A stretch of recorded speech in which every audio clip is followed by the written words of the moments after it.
Greetings from South Korea. I am Arirang News AI anchor. Here is the news making headlines today. President Lee Jae-myung met business leaders from Korea and Brazil in Sao Paulo on Tuesday. He suggested business cooperation in the areas of civil aircraft development, critical minerals, and K-beauty.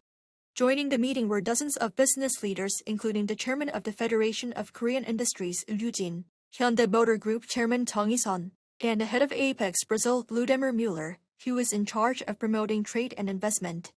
7 corporate MOUs were signed, including those on aerospace, digital healthcare, and critical minerals.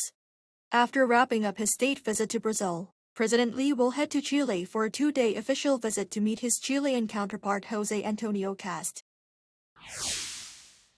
Korean semiconductor giant SK hynix posted its 5th consecutive quarter of record earnings on Wednesday.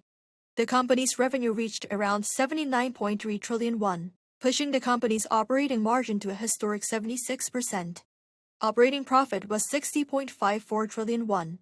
This undisputed growth continues to be fueled by explosive global demand and long-term contracts for AI-related memory chips, especially premium HBMs. Despite the record-breaking profits, SK hynix shares have recently faced a severe correction, falling over 50% from their June high. Market watchers are beginning to question whether the company's growth momentum is due to potential macroeconomic headwinds. Korea's main stock market has suffered severe volatility recently as consecutive sharp drops trigger repeated trading halts across local exchanges. Korea's KOSPI plunged nearly 6% on Wednesday, breaking down the 6,000 level to end at 5,663.24. The KOSDAQ also suffered heavy losses, falling 6.12% to end at 662.68. A sharp plunge in both futures and spot prices triggered level 1 circuit breakers twice on each of the KOSPI and KOSDAQ markets. Presidential Chief of Staff for Policy Kim Yong-bom attributed the abnormal price swings to global AI revenue doubts and new supply shocks from Chinese memory makers. In response, financial authorities are pledging a full review of capital market structures, including single-stock leveraged ETFs. U.S. President Donald Trump has reaffirmed the strength of the South Korea-U.S. alliance in a message marking the 73rd anniversary of the Korean War armistice. In a statement posted by the White House on Monday, Trump honored the sacrifices of American troops who fought alongside South Korean and UN forces during the Korean War. He said the alliance forged through shared sacrifice and a common commitment to freedom remains steadfast more than 7 decades later.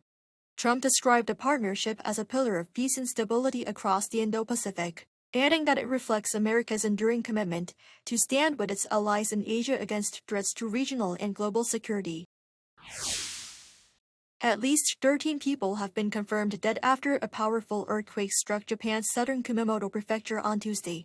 One of the hardest-hit sites was the prefecture's largest shopping mall where there was an explosion after the quake. Although the government said the exact cause of the blast and the building's partial collapse remains under investigation. The earthquake also caused widespread power outages and ruptured roads across Kumamoto, a region devastated by a series of major earthquakes a decade ago. As of 4 p.m. Wednesday, the South Korean Consulate General in Fukuoka said no casualties involving Korean nationals have been reported. The Foreign Ministry said it is closely monitoring the situation and will take all necessary steps to ensure the safety of Korean nationals in Japan. That is all from me today. Thank you for watching.